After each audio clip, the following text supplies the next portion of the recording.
கருப்பு colour car வேகமாக வந்து பேருந்து நிலையத்திற்குள் நுழைந்தது.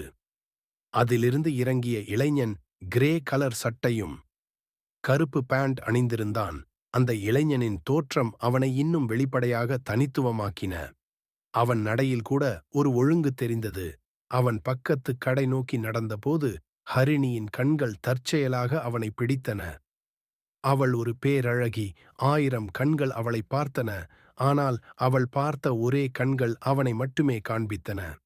ஏனென்றால் அவள் கண்கள் யாரையும் தேடவில்லை. ஆனால் அவனின் அழகிய தாடியும் கலையான தோற்றம், உடல் வலிமையும் அவளுக்கு ஒரு புதிய உணர்வைத் தூண்டின.